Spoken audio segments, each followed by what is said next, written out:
نہ ہم انہیں جانے نہ وہ ہمیں جانے. انہوں نے مقدمہ دیکھا جو فراڈ تھا سارا مقدمہ، اور پھر بالآخر 16 مہینے کے بعد سپریم کورٹ آف پاکستان سے وہ انصاف ملا اور ہم باہر آئے. مقدمہ ابھی وہیں ہے اور پیچھے اور بہت سے لوگ بے گناہ جیلوں میں بند ہیں جو اس 2 نمبر احتساب کی جان کو رو رہے ہیں. یہ احتساب ہوتا کیوں ہے؟ یہ احتساب ہمیشہ سیاستدانوں کا کیوں ہوتا ہے اور ان کا کیوں ہوتا ہے جو آئین کی حکمرانی مانگتے ہیں؟ یہ 72 سال کا کھیل ہے، یہ کھیل ختم ہی نہیں ہونے میں آ رہا.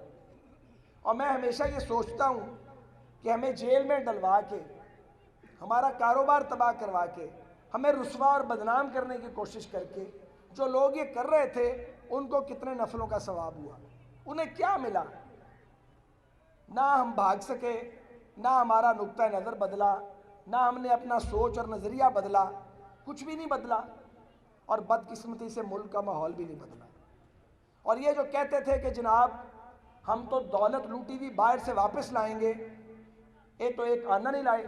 آج 3 سال شروع ہو چکا ہے. ہاں یہ ضرور ہوا کہ نوکریاں جاتی رہیں، روزگار جاتا رہا، مہنگائی آسمان سے باتیں کرتی ہے، لوگوں کا ایک وقت کا چولہا نہیں جلتا.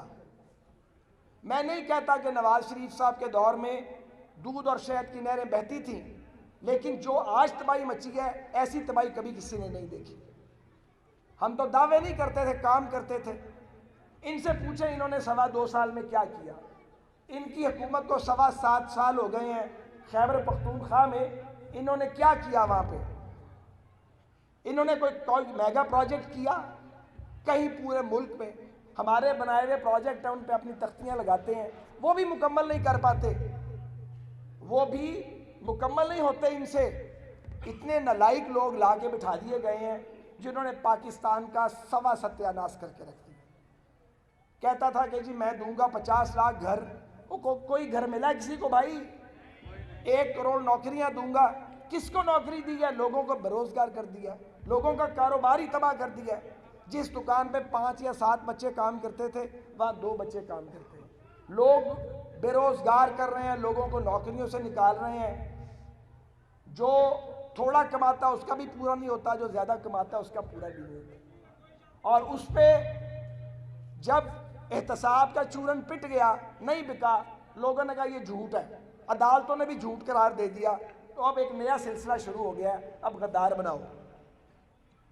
پہلے غدار کا سرٹیفکیٹ دیتے تھے سندھ میں، بلوچستان میں اور ادھر خیبر پختونخوا میں. اب خیر سے پنجاب میں بھی غداروں کی فہرست بن رہی ہے. میں نے کل کہا سوشل میڈیا پہ کہ یہ نہ ہو کہ نئی مردم شماری کرانی پڑے اور یہ جو نام نہاد محب وطن اپنے آپ کو کہتے ہیں اور لوگوں کو غداری کے تمغے دیتے ہیں، پتہ لگے غدار ود گئے تو محب وطن کٹ گئے. تو خدا کا خوف کرو یار. اگر کسی کے منہ سے کوئی بات نکل جاتی ہے تو اس کے سر میں جوتے مارنا شروع کر دیتے ہو، منہ کالا کرنا شروع کر دیتے ہو. شہر میں بینر لگا دیے جاتے ہیں. ہمیں پتہ ہے بینر کس نے لگوائے ہیں، ہمیں تو یہ بھی پتہ ہے 4,500 سٹیمر کس جگہ بنا ہے، اس کا بل کس نے دیا ہے، سارا پتہ ہے. یہ تھوڑے ہوتا کہ پتہ نہیں لگتا. جتنا مرضی بڑا شہر ہے، ہمارا شہر ہے، یہ ہو ہی نہیں سکتا کہ کوئی بات چھپی رہے. تو میں پوچھتا ہوں پی ٹی آئی کے ان 9 موز، یہ جو نئے نئے بچے سیاست کے کھیل میں آ گئے ہیں شوق میں، اور یہ جو 9 دولتی سیاست میں آ گئے ہیں، کہ یہ لوگوں کو غدار قرار دے کے اور یہ جو وزیر روز غداری کی رٹ لگاتے ہیں، آپ کو کیا ملتا ہے؟ آگے سے جواب دو تو چیخیں نکل جاتی ہیں آپ کی، پھر سرپٹ بھاگتے ہو. اور یہ جو سردار یاز صادق جیسا ایک شریف و نفس آدمی ہے، جن کے یہاں پہ فری آئی ہاسپٹل چلتا ہے پچھلے 50 سال سے، انہوں نے فری ان کے خاندان نے سکول بنائے ہوئے ہیں گڑی شاہو کے علاقے میں، وہ اسپیکر رہے ہیں قومی اسمبلی کے. انہوں نے بات کی تو وہ پکڑ لی. اور اس سے پہلے جو ہمیں تم گالیاں نکالتے اور ہر وقت غدار قرار دیتے ہو، تو کسی دن جواب نہیں لینا کہ صرف جواب بات کرنی ہے، جواب نہیں لینا. جواب آئے گا تو پھر آپ کو برا لگتا ہے. اور افسوسناک بات یہ ہے کہ حکومت کے وزیر اور خود وزیر اعظم صاحب وہ پاکستان کی جو دفاعی ادارے ہیں ان کو ملوث کرنے کی کوشش کر رہے ہیں. بھائی یہ یاز صادق صاحب نے ٹھیک کہا یا غلط کہا، انہوں نے وزیر خارجہ کے بارے میں ایک بات کی. ایک بچہ بھی اگر وہ ویڈیو کلپ سنے تو اس کو نظر آتا ہے. اور انہوں نے کہا نہیں جی انہوں نے دفاعی ادارے کے سربراہ کے بارے میں بات کی. یہ آپ کی حب الوطنی ہے کیا آپ پاکستان کی خدمت کر رہے ہیں؟ اور یقین کریں دل بہت پریشان ہے. پریشان اس بات پہ نہیں ہے کہ حکومت عمران خان کی ہے. ہمارے حالات وہ ہیں کہ آپ نے وہ کہاوت سنی ہوئی ہے کہ ایک بچہ تھا اور 2 خواتین نے دعویٰ کر دیا کہ یہ ہمارا بچہ ہے. وہ سنی ہوئی ہے نا؟ ایک بچے پہ 2 عورتوں نے دعویٰ کر دیا کہ ہم اس کی مائیں ہیں. تو وہ جب فیصلہ چلا گیا کسی سمجھدار کے پاس تو اس نے کہا اچھا ٹھیک ہے. اس نے کہا اس کے 2 ٹکڑے کر دو. تو جو اصل ماں تھی اس نے کہا نہیں ٹکڑے نہ کرو، اسی کو دے دو. اور بھائی تم ہی رکھو، ہمیں نہیں چاہیے، ہمیں اس اقتدار کی ضرورت نہیں ہے، مگر اس ملک کو ٹھیک طریقے سے چلاؤ، غربت کم کرو، رہو اقتدار میں، رج کے رہ لو اقتدار میں. ہمیں کوئی ضرورت نہیں ہے اقتدار کی. ہمیں معلوم ہے یہ اس ملک کا اقتدار یہ پھولوں کا بچھونا نہیں، کانٹوں کی سیج ہے. آپ سے چلتا تو چلاؤ، لیکن چلاؤ انسانوں کی طرح، لوگوں کو ستاؤ نہیں، غریب آدمی کی زندگی کو دوبھر نہیں کرو، لوگوں کا جینا حرام نہ کرو.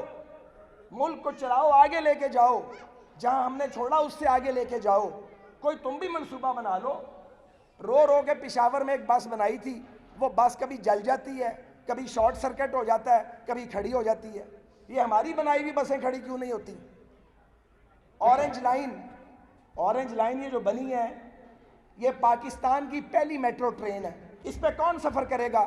عام آدمی کرے گا نا. اس کی بڑی تکلیف تھی، اس کو روکے رکھا.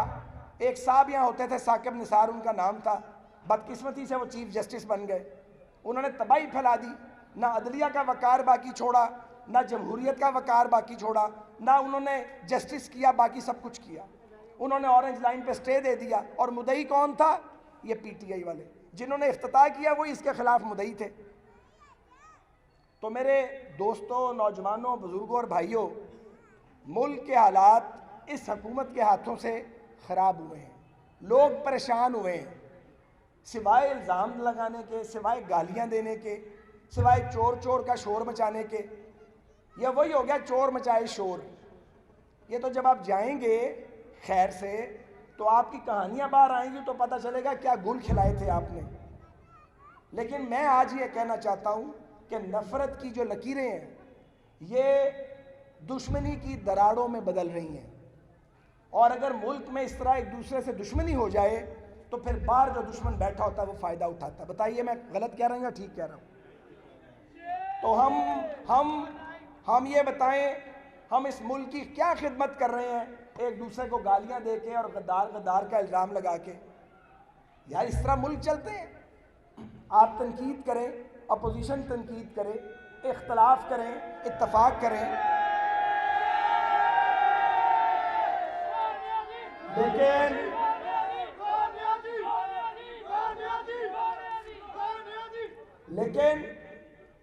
لیکن ملک تو چلاؤ نا.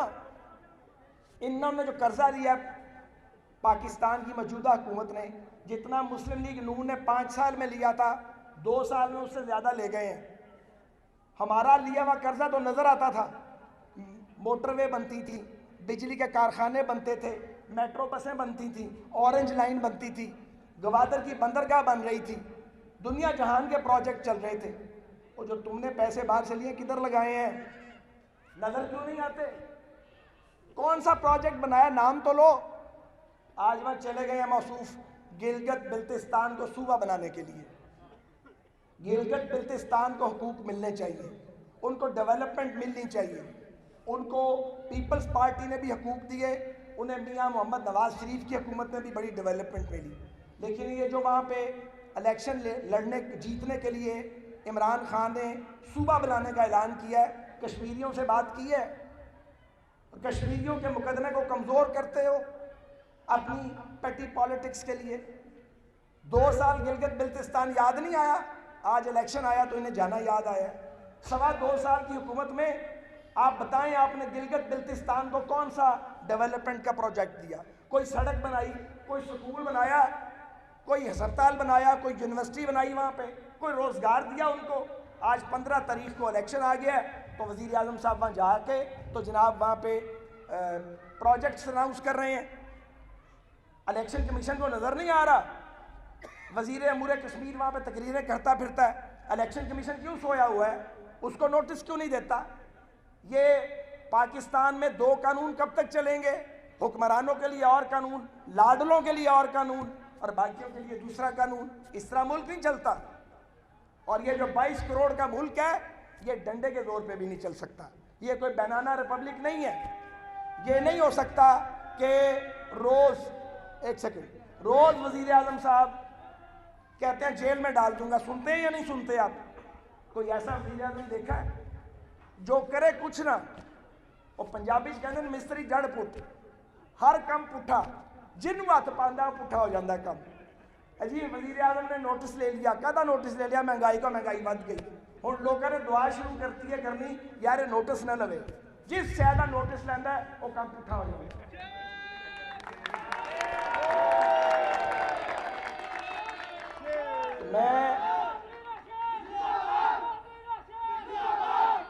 میں میرے دوستوں اور بھائیوں یہاں اس لیے بھی دو وجہ سے میرا آنا ضروری تھا۔ ایک تو الیکشن کے بعد ہم مل نہیں پائے تھے، دوسرے میں نے آپ کا یہ شکریہ بھی ادا کرنا ہے کہ اس علاقے نے جو دہائیوں تک میرا حلقہ رہا، اس بار انہوں نے الگ کیا، لیکن یہ شہباز شریف صاحب کا حلقہ بن گیا اور آپ نے ان کو ڈھیر سارے ووٹ ڈال کے جتوایا۔ تو وہ جیل میں ہے دوبارہ، میں ان کی بھی نمائندگی کر رہا ہوں، اپنی نمائندگی بھی کر رہا ہوں۔ آپ کا شکریہ ادا کرنا چاہتا ہوں۔ آپ شہباز شریف کے بارے میں سوچیں کہ جس شخص نے ناک نقشہ بدلا پورے پنجاب کا، وہ کیا اس سلوک کا حقدار ہے کہ اس کو جیل میں بار بار ڈالا جائے؟ کمر کی تکلیف، کینسر سروائیور، اور آپ ان کی عمر دیکھیں، ان کی خدمت دیکھیں، ان پہ جھوٹے الزام لگا کے انہیں پھر جیل میں ڈال دیا۔ تو یہ کیسے چلے گا مجھے بتائیں نظام؟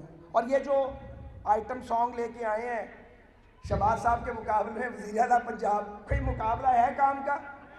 کوئی ہے مقابلہ؟ اب یہ لگتا ہے کہ موجودہ حکومت کو ملک چلانے کا مشورہ بھی ہمیں دینا پڑے گا، یار انج نہیں انج کر لو۔ اب یہ سٹیج آ گئی ہے، کوئی کام ہی نہیں ہوتا ان سے، کوئی کام سیدھا ہی نہیں کر سکتے۔ وہ اس حلقے میں آپ کو پتہ، ہم نے ماشاءاللہ 40 سے زیادہ نئے سکول بنائے، کالجز بنائے، پارکس بنائے، انڈر پاسز بنائے، روڈ نیٹ ورک بنایا۔ اس پورے علاقے میں ہم سیوریج لے کے آئے، گیس لے کے آئے، آپ کی گلیاں پکی کروائیں، سارا سلسلہ کیا۔ تو یہ سامنے والا جو حلقہ ہے، یہ وزیر اعظم صاحب نے یہاں سے الیکشن لڑا تھا نا، کبھی کسی نے شکل دیکھی ہے 2.25 سال واپس ہونا دی؟